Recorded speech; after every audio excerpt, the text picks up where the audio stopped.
I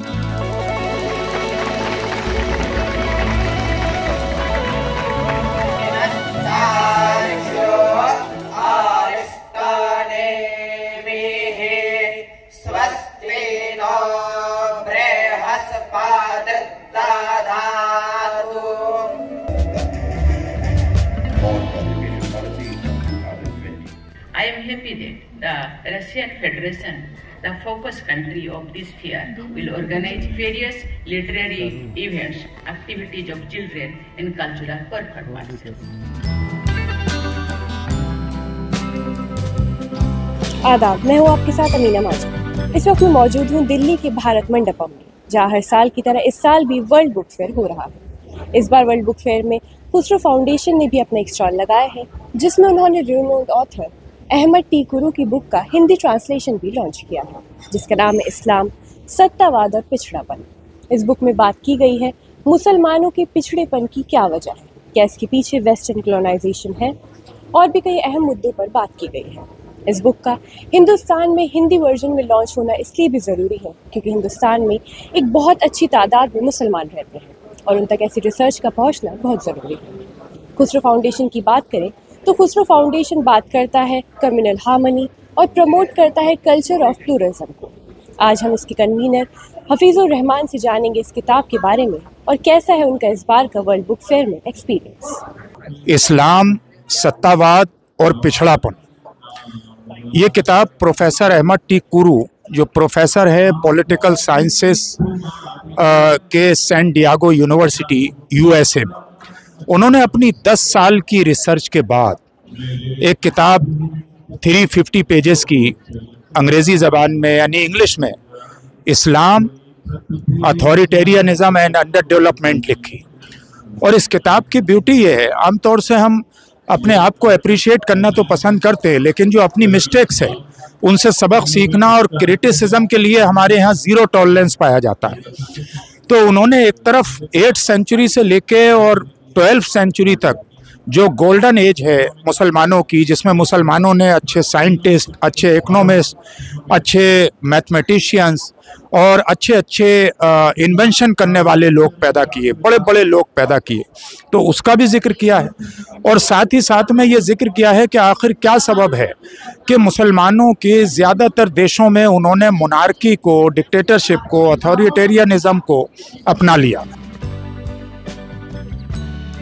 इस्लाम, सत्तावाद और पिछड़ापन, इस बुक के ऑथर अहमद टी कुरू भी हमारे साथ मौजूद हैं, जो हमें बताएंगे इस बुक से जुड़ी कुछ खास बातें। So please tell us something about this book. So this book, just wait. So please tell us about this book. Islam, Authoritarianism and Underdevelopment, a global and historical comparison, was published 5 years ago by Cambridge University Press. Since then, it received several academic awards and became one of Time Literary Supplement Year of the Book. Both academics and non-academics, Muslims and non-Muslims, find something interesting in the book because it explains how Muslim societies today have problems of authoritarianism and socioeconomic underdevelopment, despite their historical golden age in early Islamic history about science and economic production. So why it is important for Indian Muslims to read this book?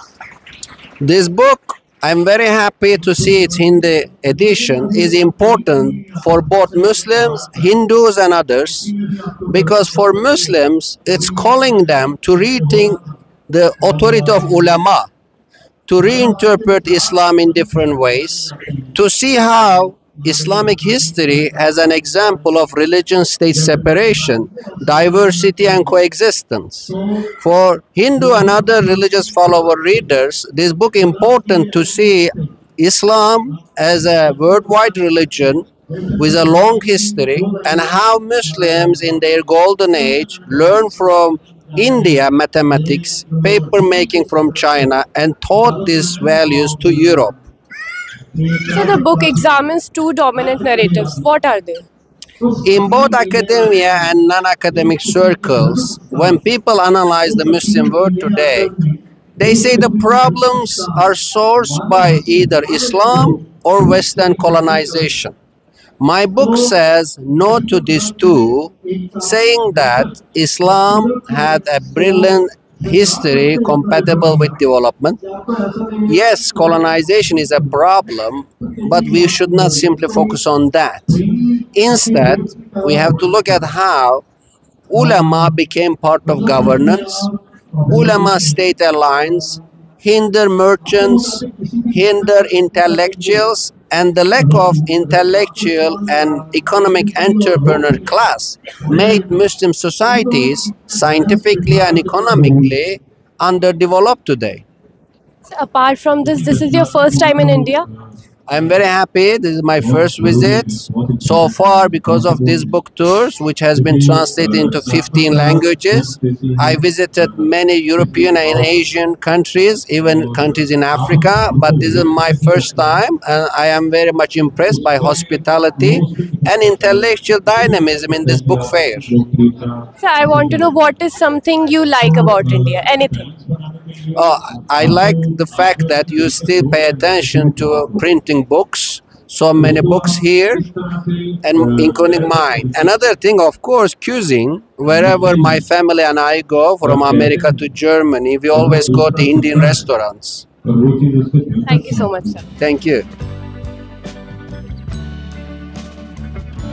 एक तरह से अगर कहा जाए तो Karbala के बाद यानी यजीद की तख्त नशीनी के बाद जो एक सिलसिला मुनारकी का शुरू हुआ था खिलाफत राशिदा के बाद, उसको टाइम टू टाइम जो है वो मुस्लिम रूलर स्ट्रेंथन करते रहे और ज़्यादा फोकस सियासत पर, हुकूमत पर, ताकत पर, इस सब चीज़ पे हुआ। जबकि 8वीं सदी से लेके और 12वीं शताब्दी तक जो मुसलमानों के इल्मी कारनामे थे, बिजनेस के अंदर, ट्रेड के अंदर, इन्वेंशन के अंदर, साइंस के अंदर, एजुकेशन के अंदर, फिलॉसफी के अंदर, मैथमेटिक्स के अंदर और हेल्थ के अंदर, मेडिकल साइंस के अंदर, उससे हम दूर होते गए। तो ये किताब जो है जो यानी ऑर्थोडॉक्स मेंटलिटी है उसको क्रिटिसाइज़ करती है, रेडिकल एलिमेंट्स को क्रिटिसाइज़ करती है, एक्सट्रीमिस्ट को क्रिटिसाइज़ करती है और एक मॉडरेट पर्सपेक्टिव और साइंटिफिक पर्सपेक्टिव ऐसा पेश करती है कि अगर उसको समझा जाए तो अपने माजी में यानी उस गोल्डन एज को वापस लाया जा सकता है। और जाहिर सी बात है कि जो दुनिया का डेवलपमेंट है वो एजुकेशन की बुनियाद पर, साइंटिफिक एजुकेशन की बुनियाद पर, मॉडरेशन की बुनियाद पर, सेकुलरिज्म की बुनियाद पर आगे बढ़ता है। और उन्होंने इस बात का भी जिक्र किया है कि क्या सबब है कि मुसलमानों की ज़्यादातर कंट्रीज़ में, मुस्लिम कंट्रीज़ में डेमोक्रेसी बहुत कम है। मैं इसमें एक बात और जोड़ना चाहता हूँ कि हम जहाँ माइनॉरिटी में हैं वहाँ तो हम ये आवाज़ लगाते हैं कि डेमोक्रेसी होना चाहिए, लेकिन जहाँ हम मेजॉरिटी में हैं वहाँ हमारे ज़्यादातर ममालिक में भले चाहे वो शरिया ला हो या वहाँ पर मुनारकी हो या वहाँ पर डिक्टेटरशिप हो, शहनशाहियत हो, हम उसको फॉलो करते हैं। वहाँ पर जमहूरियत नहीं है, खिलाफत नहीं है, डेमोक्रेसी नहीं है। और सेम जहां हम माइनॉरिटी में हैं वहां हम चाहते हैं कि जो उस देश का कानून है उसमें पर्सनल लॉ और इस्लामिक लॉ जो है वो प्रोटेक्टेड हो। लेकिन जो हमारी कंट्रीज़ हैं, जो मैक्सिमम मुस्लिम कंट्रीज़ हैं, उनमें अपना कानून है, उसमें बहुत ज़्यादा जमहूरी या डेमोक्रेटिक कानून नहीं है। बहुत सारी कंट्रीज़ में इस्लामिक कानून है और जो अदर कम्युनिटीज़ वहाँ रहती हैं वो उस कानून के साथ सहमति के साथ रहती है। तो ये एक रिसर्च के नए दरवाज़े खोलती है ये किताब। इसको तकरीबन 15 लैंग्वेजेस में पब्लिश किया गया है, यूरोपियन लैंग्वेजेस में, पर्शियन में, अरबिक में, उर्दू में, बांग्ला में। और हम इसका जो हिंदी एडिशन है वो कल पब्लिश करने के लिए जा रहे हैं। और बेसिकली ये बुक रिसर्चर्स के मतलब की है, जो इस्लामिक स्टडीज़ में रिसर्च कर रहे हैं, जो पॉलिटिकल साइंसेस के स्टूडेंट हैं, जो हिस्ट्री के स्टूडेंट हैं, जो सोशल साइंसेस के स्टूडेंट हैं, यूनिवर्सिटीज़ के स्टूडेंट हैं और जो रिसर्च में अपनी रुचि रखते हैं, उनके लिए काम आने वाली है। और चूँकि खुसरो फाउंडेशन का जो बुनियादी एम एंड ऑब्जेक्ट है, तो हमारा बुनियादी मकसद है कि इस्लाम के बारे में जो मिसअंडरस्टैंडिंग्स हैं, जो गलत फहमियाँ हैं, उनको दूर करना और एक अनबायस्ड अनकंट्रोवर्शियल ऐसा लिटरेचर तैयार करना जो इस्लाम के एक मॉडरेट पर्सपेक्टिव को, जो सही पर्सपेक्टिव है, कुरान और हदीस का पर्सपेक्टिव है, जो खुलाफा और अहले बैत अथार का पर्सपेक्टिव है, जो रसूल की सीरत से जो पर्सपेक्टिव निकल के आता है, जो मीसाक़े मदीना और सुलह हुदैबिया और हज्जतुल वदा के खुतबे से जो पर्सपेक्टिव निकल के आता है, रसूल की मक्की और मदनी ज़िंदगी से, जो सूफिया की लाइफ और उनकी प्रैक्टिस से जो पर्सपेक्टिव निकल के आता है, जिसमें हार्मनी है, टॉलरेंस है, पीस है, इंटरफेथ है, कोएग्जिस्टेंस है और एक्सेप्टेंस है, irrespective of caste, creed, gender, faith और इस चीज़ को, नेशनल हार्मनी को, नेशनल इंटीग्रिटी को,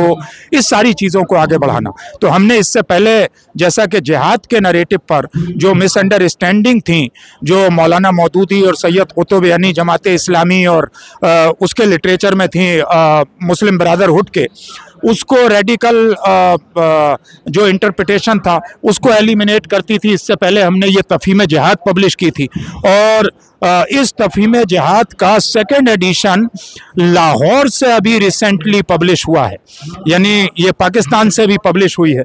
इसके अलावा हमने दारा शिकोह की लाइफ पर ये दूसरा एडिशन आया है, इसको पब्लिश किया था, जिसमें शहजादा दारा शिकोह के पूरी लाइफ और वर्क को इसमें बताया गया है।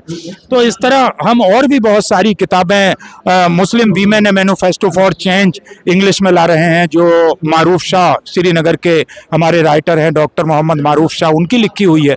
बच्चों के लिए हम सारा संसार एक परिवार यानी वसुदेवा कुटुंबकम अल खल्क़ु अयालुल्लाह, उस फिलॉसफी को आगे ले जाने वाली हम किताब ला रहे हैं। और उर्दू में सारा जहान एक ख़ानदान इलिस्ट्रेशन के साथ बच्चों का लिटरेचर ला रहे हैं, वीमेन के मतलब की किताबें ला रहे हैं। और वर्ल्ड रिलीजन पर हम 3 लैंग्वेज में, उर्दू, हिंदी, अंग्रेज़ी में, concept of justice in world religion, जिसको प्रोफेसर ख्वाजा अब्दुल मुंतकिम ने लिखा है, उसको हम लेकर आ रहे हैं। तो और हमारी दूसरा एडिशन ग़ज़वा-ए हिंद की हकीकत यानी what is the reality of Ghazwa-e Hind, वो उर्दू और अंग्रेज़ी में हमने पब्लिश की है। तो ये सारी वो किताबें हैं जो गलत नरेटिव फैले हुए थे, उन नरेटिव को चैलेंज करती हैं और इस्लाम का सही पर्सपेक्टिव और सही नरेटिव सामने लाती हैं।